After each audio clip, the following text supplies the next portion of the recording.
लाइए मैं आपकी सैंडल साफ कर देता हूँ। हाँ कर दे।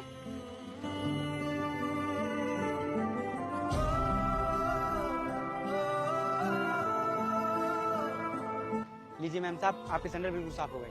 अरे यार देख क्या रहा है, हमारे भी जूते साफ कर दे। हाँ यार, हमारे भी जूते गंदे हो रहे हैं। ठीक है साहब, अभी करता हूँ।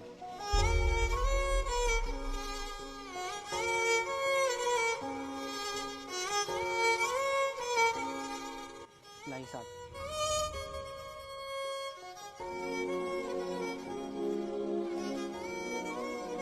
ये लीजिए साहब, हो गए आपके भी जूते साफ। यार इतनी मेहनत की है लड़के ने, कुछ पैसे तो बनते हैं इसके। चल रुक, मैं अभी देती हूँ तेरे लिए पैसे।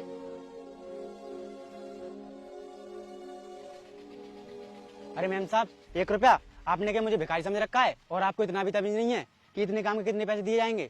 भिखारी होकर इतना बोल रहा है? लेना है तो ले, नहीं तो ये भी नहीं मिलेगा। और कह रहा है कि हमको तमीज नहीं है, रखना है तो रख ले, वरना ये भी नहीं मिलेगा। क्यों रे, तू अपने आप को ज्यादा बड़ा आदमी समझ रहा है? तेरी औकात तो 1 रुपए की भी नहीं है। चल अब निकल यहाँ से।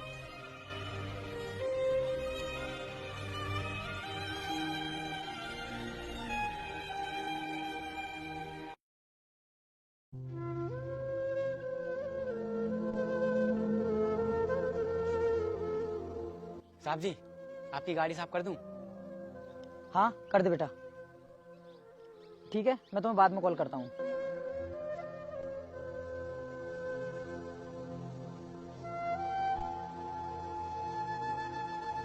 साहब, आपकी गाड़ी साफ हो चुकी है। ठीक है बेटा, ये लो पैसे। नहीं साहब, ये तो बहुत ज्यादा हैं। आप मुझे 10-20 रुपए दे दीजिए। अरे बेटा, तुम तो बहुत समझदार हो। और तुम्हारे माँ बाप कहाँ हैं? और तुम रहते कहाँ हो?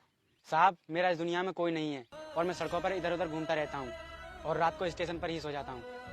बेटा, जिन हालातों से तू गुजर रहा है ना, ऐसे हालातों में लोग चोरी करना सीख जाते हैं और भीख मांगने लग जाते हैं, लेकिन तुम तो मेहनत से कमा रहे हो। साहब, जब तक मेरे हाथ पैर सलामत हैं, मैं भीख नहीं मांगूंगा, मेहनत से कमाऊंगा। बेटा, तू जो ये काम कर रहा है ना, इससे सिर्फ तुझे एक वक्त का खाना ही मिल सकता है। अगर तुझे काम करने की जरूरत है तो तू मुझे बता, मैं तेरी मदद करूंगा। साहब जी, आप ही मुझे कुछ काम दे दीजिए। बेटा, मैं तुझे आज ही ऑटो रिक्शा लेकर देता हूँ, लेकिन तुझे मेहनत करनी पड़ेगी। ठीक है साहब। तो चल मेरे साथ।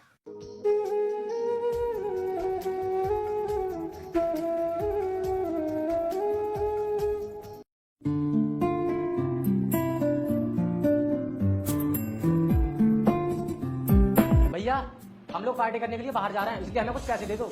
देखो, तुम लोग अब बड़े हो गए हो और समझदार भी, और ये पार्टी वार्टी में जाना बंद करो। अपनी जिम्मेदारी को समझो और कंपनी को संभालो। भैया, कंपनी संभालने के लिए तो आप बैठे हो, हमारी एंजॉय करने की उम्र है, हमें एंजॉय करने दो। हाँ भैया, अभी हमें कंपनी संभाल कर करना ही क्या है? अभी तो हम अपनी पढ़ाई कर रहे हैं। पता नहीं कब अपनी जिम्मेदारी को समझोगे तुम लोग। इस काम के लिए मैं तुम्हें 1 रुपया भी नहीं दूंगा। कुछ भी करो, अपनी मेहनत से कमाओ। हाँ, मत दो हमें आप पैसे। अगर आप पैसे नहीं दोगे तो हम भूखे नहीं मर जाएंगे। देखो, तुम लोग पैसों की कदर करना सीखो। अगर आज तुम पैसों की कदर नहीं करोगे तो कल एक एक पैसे के लिए तरसोगे। हमें ज्यादा ज्ञान देने की जरूरत नहीं है भैया। जिस दिन तुम अपनी मेहनत से पैसे कमाने सीख जाओगे, उस दिन पता चलेगा तुम्हें कि पैसे की क्या कीमत होती है। चलो भैया, अब हम लोग चलते हैं। अब दोनों के दोनों ऐसे ही मुंह लटका के बैठे रहोगे या फिर कुछ बोलोगे भी? अब यार क्या बोलें, भैया ने सारा मूड खराब करके रख दिया है। लेकिन हुआ क्या है ये तो बताओ मुझे। यार, हमारे पास बहुत दौलत है, एक कंपनी के मालिक है हम, लेकिन हमारा बड़ा भाई सारी प्रॉपर्टी पर कुंडली मार कर बैठा है। तो तुम्हें अपना हक तो छीनना ही पड़ेगा, वरना वो तुम्हें कुछ भी नहीं देगा। भैया कहते हैं कंपनी की जिम्मेदारी संभालो। अब हम कैसे संभाल लेंगे? अरे मूर्खों, वो सही कह रहे हैं, तुम्हारे पास सबसे अच्छा मौका है ये। अभी तो वो अपने मुंह से ही कह रहे हैं, कहीं ऐसा ना हो कि पूरी कंपनी तुम्हारा भाई ही हड़प ले, फिर तो तुम्हारे हाथ में कटोरा आ जाएगा। नहीं, ऐसा नहीं होने देंगे हम लोग। तो फिर ठीक है, जल्दी जाओ, कंपनी को अपने अंडर में ले लो। लेकिन कंपनी को कैसे संभाला जाता है, इसकी तो हमें कोई भी जानकारी नहीं है। अगर कुछ उल्टा सीधा हो गया तो हम बिल्कुल बर्बाद हो जाएंगे। अरे कंपनी तो मैनेजर संभालेगा, तुम तो आराम से ऑफिस में बैठे रहोगे। तो अब हम ऐसा मैनेजर कहाँ से लेकर आए?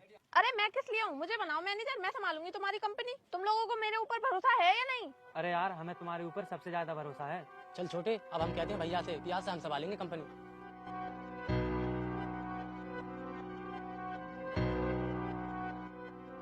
भैया, आप सुबह हमें जिम्मेदारी का पाठ पढ़ा रहे थे ना, तो दो हमें जिम्मेदारी। हम कंपनी को संभालने के लिए तैयार हैं। बहुत अच्छे छोटे, यही तो मैं चाहता था कि तुम कंपनी को संभालो। चलो मैं तुम्हें तुम्हारा काम समझा देता हूँ कि तुम्हें कंपनी में क्या क्या देखना है। हमें कुछ नहीं देखना है, हमें सिर्फ कंपनी में अपना हिस्सा चाहिए, क्योंकि कंपनी को अब हम अपने हिसाब से चलाएंगे। अभी तुम्हें कंपनी के बारे में ज्यादा जानकारी नहीं है, पहले कंपनी के बारे में सीख लो, उसके बाद उसे हैंडल करना। और कहीं ऐसा ना हो कि तुम उसे बर्बाद कर बैठो। बर्बाद तो आप करके बैठे हो अपनी कंपनी को, इनके हाथों में तो आप कुछ देना ही नहीं चाहते। ए लड़की, तुम कौन हो? और तुम्हारा हम तीनों भाइयों के बीच में बोलने का कोई अधिकार नहीं है। अधिकार है भैया, बराबर का अधिकार है, क्योंकि ये इस घर की बहू बनने वाली है। पागल हो गया है तू? अभी तक मैंने अपनी शादी की नहीं और तू अपनी शादी की बात कर रहा है। भैया आप पिछले 15 सालों से इस कंपनी में बहुत मजे ले रहे हो, अब टाइम हमारा है, हम भी खूब मजे लेंगे। देखो तुम लोग मेरी बात समझने की कोशिश करो, वरना हमारी कंपनी पूरी तरीके से डूब जाएगी।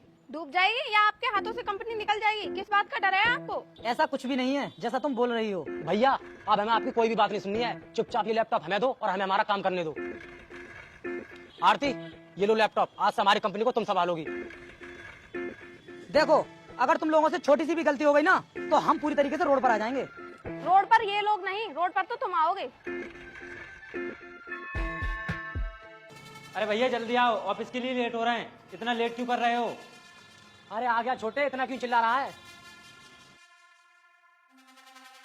अरे भाइयों मेरी बहुत तबीयत खराब है, मुझे कुछ पैसे देते जाओ, मैं अपनी दवाई ले आऊंगा। अरे यार इसका रोज रोज का यही ड्रामा रहता है, क्यों ना आज इसका खेल खत्म कर दें। सही कहते हो भैया आप, ना होगा बांस ना बजेगी बांसुरी। एक काम करते हैं, आज इसे घर से निकाल ही देते हैं। हाँ चल बे चल, निकल हमारे घर से, ये रोज रोज बीमारी का बहाना बनाकर पैसे हटा रहता है। भाइयों इस घर के सिवाय मैं कहाँ रहूंगा? हमें कुछ नहीं पता, अनाथ आश्रम में चला जा। चल छोटे हम लोग वापस के लिए निकलते हैं।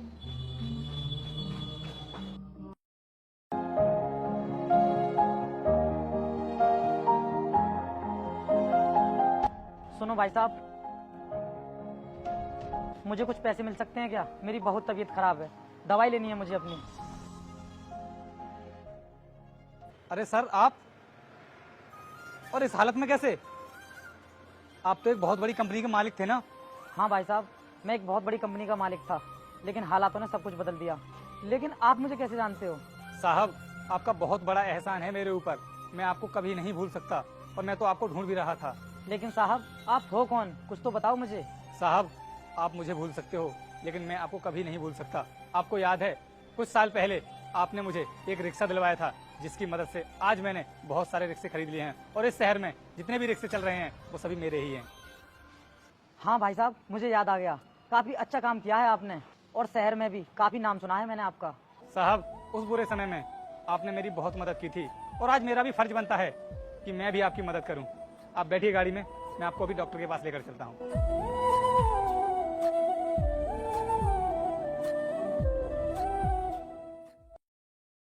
अब यार मुंह लटकाने से कोई फायदा नहीं है, भैया सही बोलते थे कि तुम इस कंपनी को बर्बाद कर दोगे, और तुम्हें कंपनी के बारे में ज्यादा तजुर्बा भी नहीं है।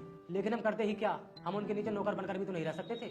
लेकिन अब हम पूरी तरह बर्बाद हो गए हैं, कंपनी भी डूब गई है, सिर पर कर्जा भी बहुत है, और कल कंपनी की नीलामी भी है। आरती हमारे पास कितने पैसे जमा हुए हैं? अभी तक तो हमारे पास सिर्फ 5 ही करोड़ हुए हैं। लेकिन यार 5 करोड़ से कुछ नहीं होगा, बोली 10 करोड़ से स्टार्ट होगी।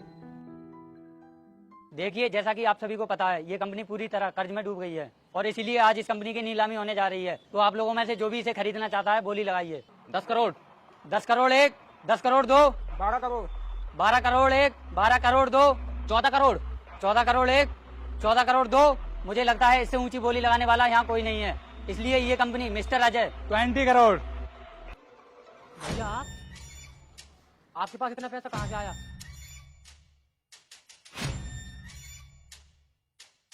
ये लीजिए सर, ये रहे कंपनी के सारे डॉक्यूमेंट, और पेमेंट आप गवर्नमेंट के खाते में जमा कर दीजिए।